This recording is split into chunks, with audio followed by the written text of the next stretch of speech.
Baik, bismillahirrahmanirrahim. Assalamualaikum warahmatullahi wabarakatuh. Selamat sore. Eh, Hari ini saya akan memberikan pembelajaran untuk mahasiswa untuk mata kuliah Sistem Manajemen K3. Rencana pembelajaran semester ini adalah untuk mahasiswa semester 4 ya, dengan program studi keselamatan kesehatan kerja, dan saya Dr. Agung Cahyono Triwibowo menjadi pengampu ya untuk mata kuliah ini. Kegiatan perkuliahan akan dilakukan baik secara online melalui Learning Management System ataupun melalui kelas tatap muka ya. Pada mata kuliah ini nanti diharapkan setiap mahasiswa akan mempelajari tentang sistem manajemen K3 secara umum maupun juga secara khusus, nanti mencakup kepada konsep-konsep dasar dari sistem manajemen K3, kemudian mengenal berbagai jenis-jenis sistem manajemen K3, serta prinsip atau elemen dasar dari sistem manajemen K3 itu sendiri, mulai dari kebijakan, kemudian nanti ada perencanaan ya, kemudian nanti bagaimana membuat sebuah program itu bisa dilaksanakan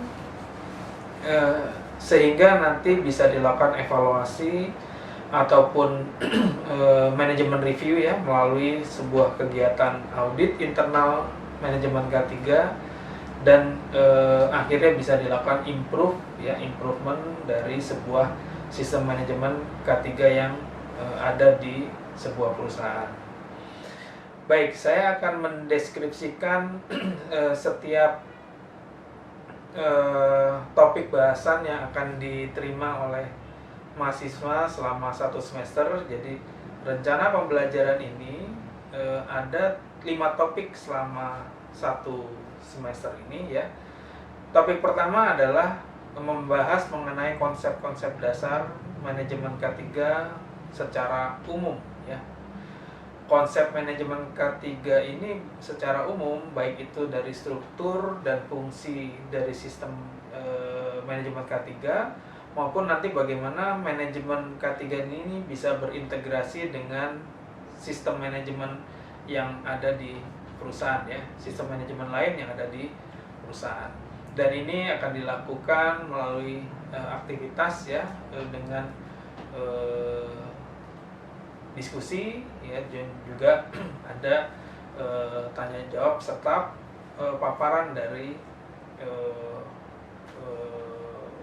dosen ya. Kemudian untuk topik yang kedua, nanti ada pemahaman tentang berbagai standar yang ada atau yang digunakan saat ini di dunia K3 untuk sistem manajemen K3. Ada SMK 3 PP50 contohnya untuk yang nasional, maupun nanti akan diperkenalkan mengenai ISO 45001 ya untuk standar internasional. Dan mahasiswa akan bekerja di dalam kelompok diskusi ya untuk membahas tentang sistem manajemen K3 ini. Kemudian topik yang ketiga ini adalah pembahasan tentang elemen dan kriteria SMK 3 PP50. Jadi mulai detail ya kepada elemen-elemen penting yang ada di dalam SMK 3, kemudian juga elemen-elemen penting yang ada di dalam atau kriteria di dalam ISO 45001, dan ini nanti bentuknya adalah diskusi. Kemudian topik yang keempat ini adalah membuat perencanaan K3 ya, jadi program, membuat program, rencana program K3 di perusahaan, dan nanti melihat implementasinya ya untuk manajemen K3 ini di perusahaan melalui hasil dari observasi, hasil dari mahasiswa membuat sebuah program ya berdasarkan manajemen risiko atau berdasarkan pengendalian risiko yang ada di dalam tabel IRADC ya. Kemudian topik yang ke-5 5 berikutnya adalah di dalam perkuliahan ini akan membahas tentang audit SMK 3. Ya, bagaimana audit SMK 3 itu dilakukan, kemudian manfaat atau dari hasil audit ini akan dilakukan apa ya, sehingga nanti masuk kepada manajemen review hasil auditnya sampai kepada improvement ya, perbaikan dari sistem itu sendiri. Baiklah, demikian topik pembahasan keempat tentang rencana program K3, kemudian implementasi dari program tadi, serta pengendalian risiko yang dilakukan di dalam program K3. Kemudian penilaian dari kegiatan perkuliahan tadi adalah keaktifan dari mahasiswa di dalam berdiskusi, serta ada tugas lanjutan dari perkuliahan tadi untuk mempraktekkan semua apa yang didapat di dalam topik pembahasan ini ya, untuk diimplementasikan ke perusahaan.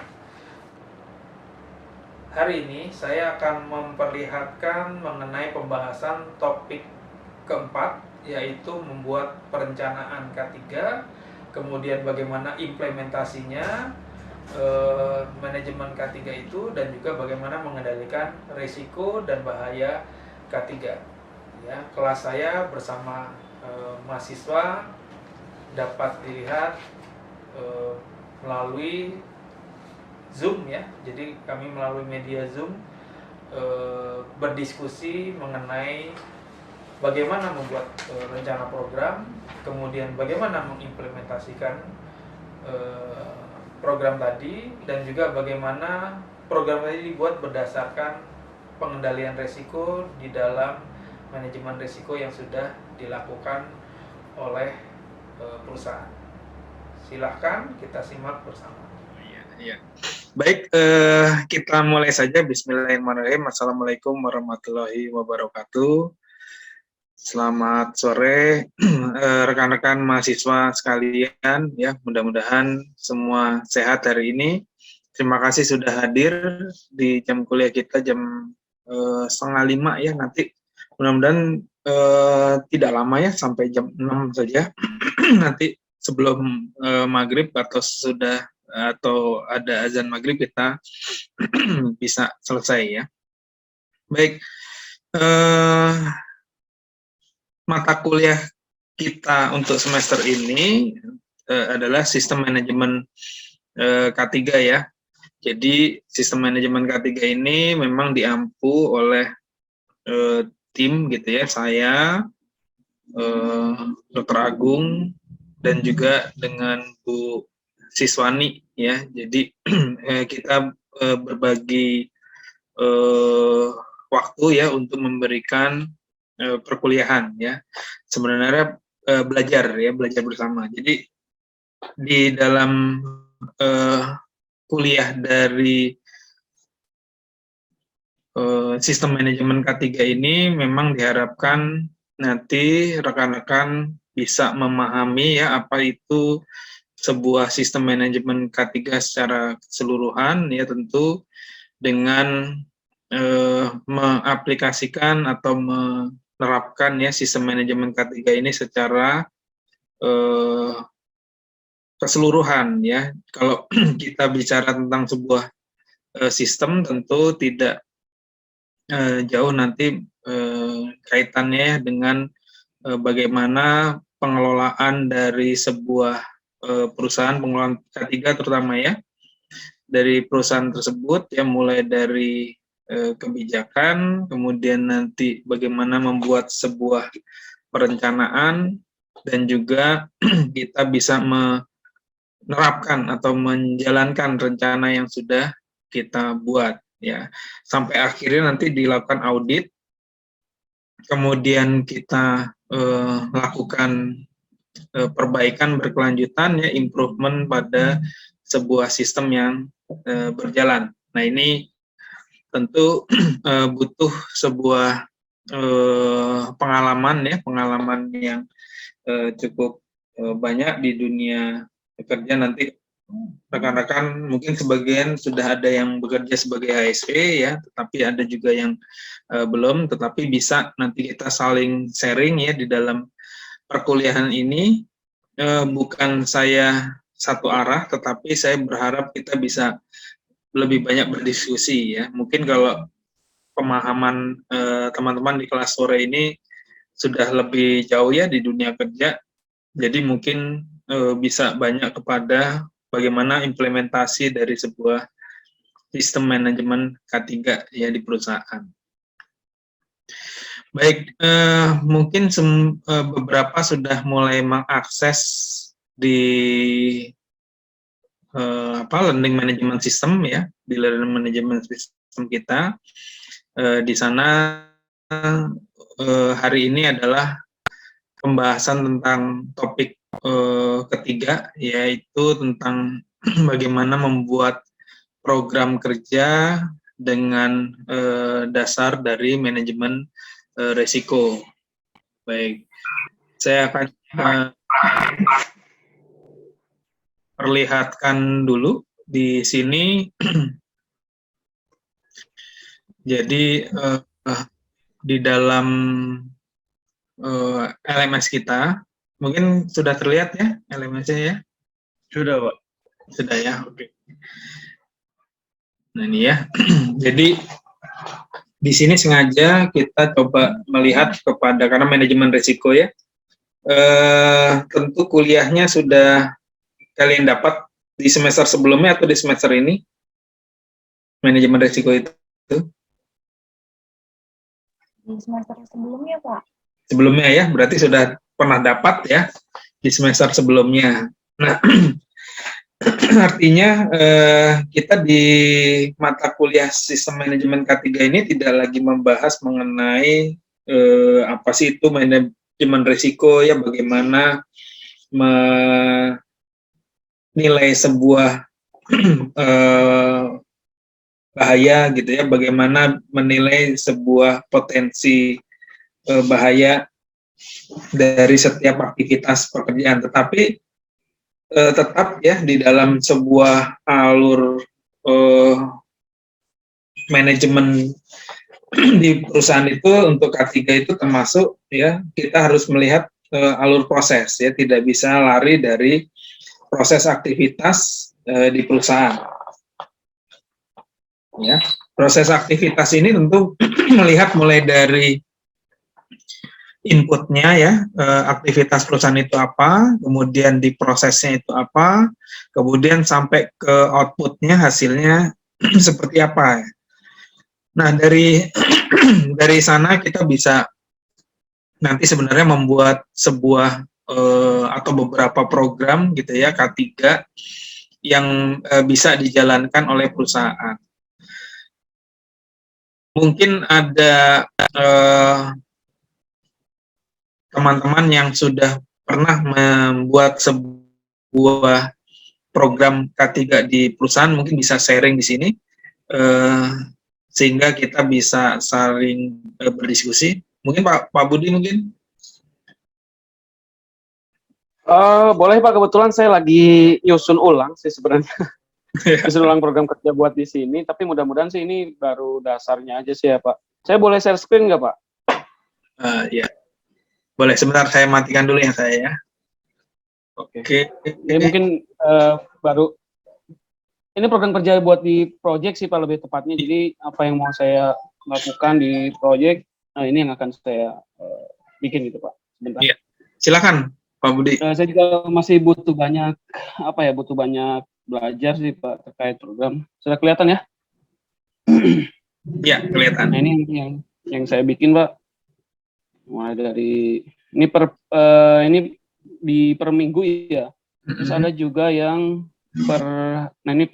ini daily-nya. Jadi ini untuk lebih ke proyek sih Pak. Kelihatan ya Pak yang ini Pak? Kelihatan. Nah, ini teman-teman, ini saya di hari ini, ini saya membuat program kerja untuk tim saya, tim di proyek. Jadi putus-putus nggak Pak suaranya Pak? Jelas. Halo. Jelas Pak Budi, jelas? Aman Bang, aman. Bentar dulu Pak. Aman ya Pak ya suaranya Pak? Aman. Saya coba off cam dulu, takutnya jaringannya tidak stabil. Ya, jadi ini teman-teman yang saya bikin, ini hari ini saya baru menyelesaikan ini. Dan ini nantinya akan saya jadikan program bulanan.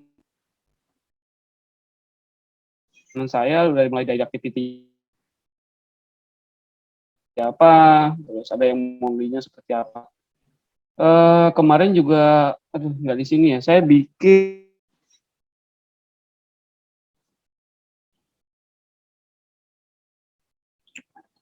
Halo Pak Budi. Hilang suaranya.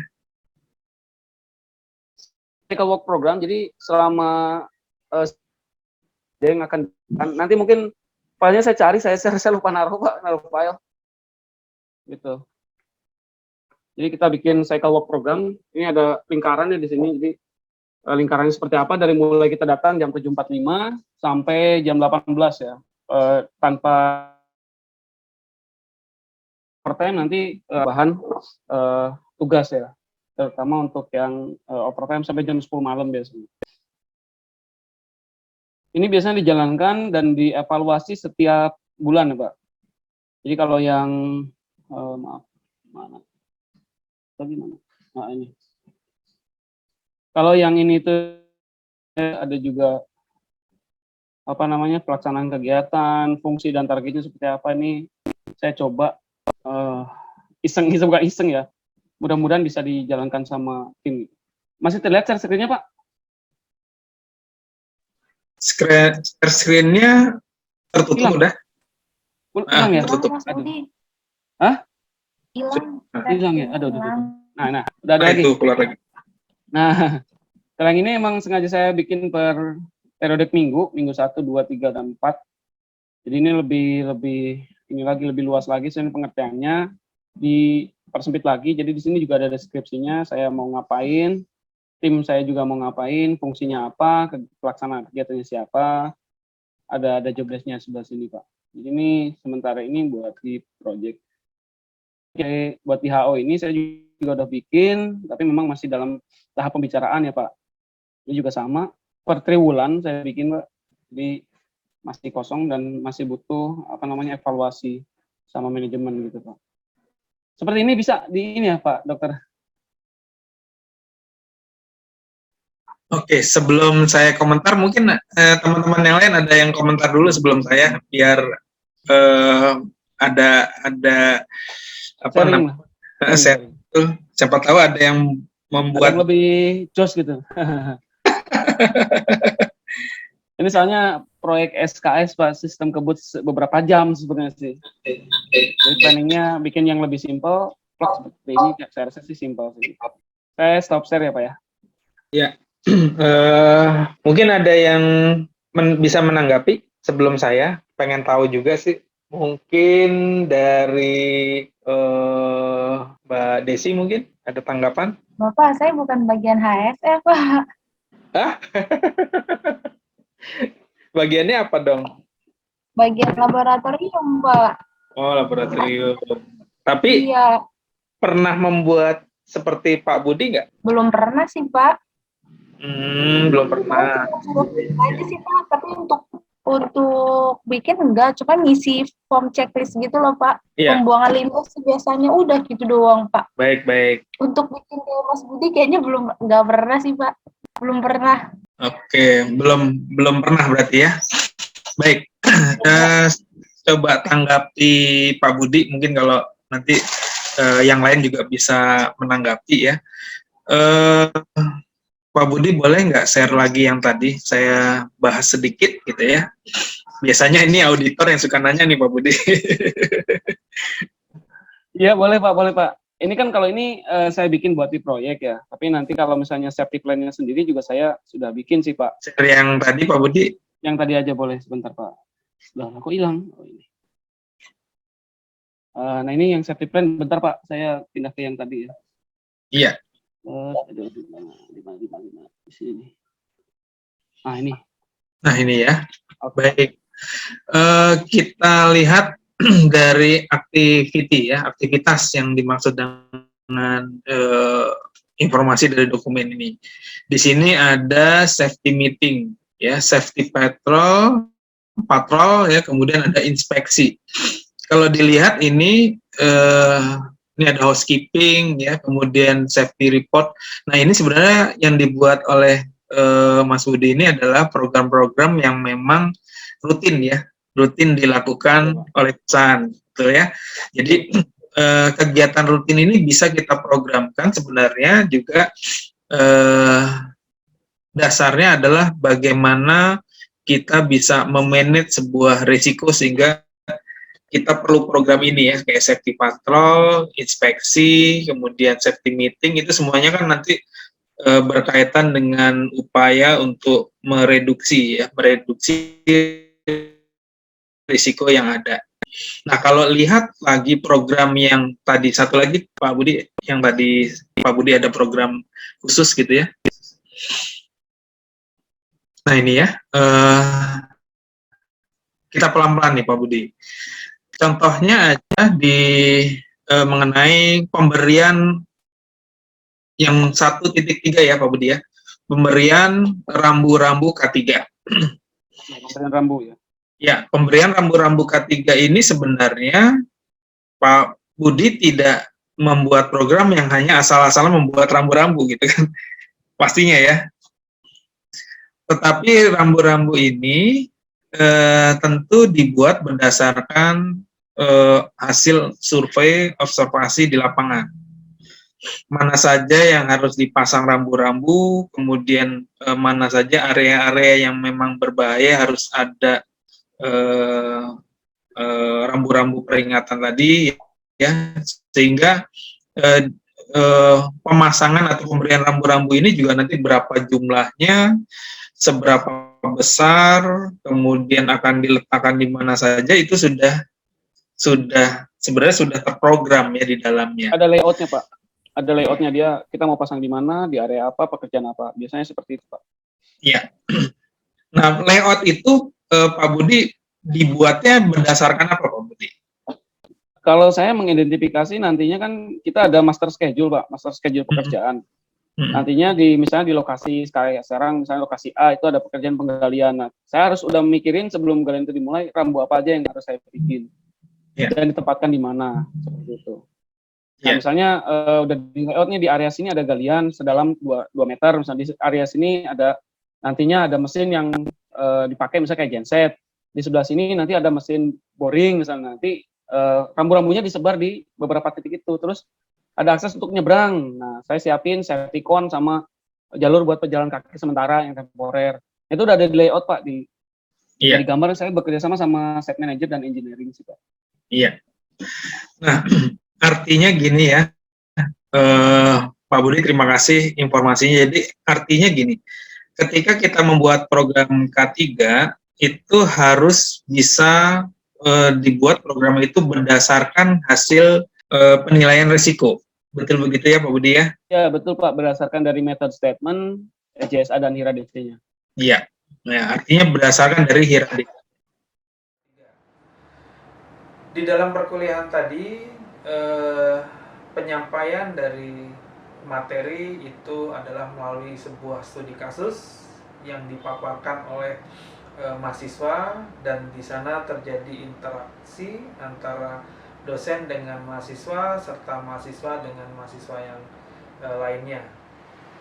Baiklah, demikian yang saya sampaikan melalui perkuliahan kepada mahasiswa tentang topik keempat, yaitu bagaimana membuat rencana program K3 di perusahaan dan mengimplementasikannya, serta menghubungkan ya program tadi dengan manajemen risiko untuk pengendalian bahaya.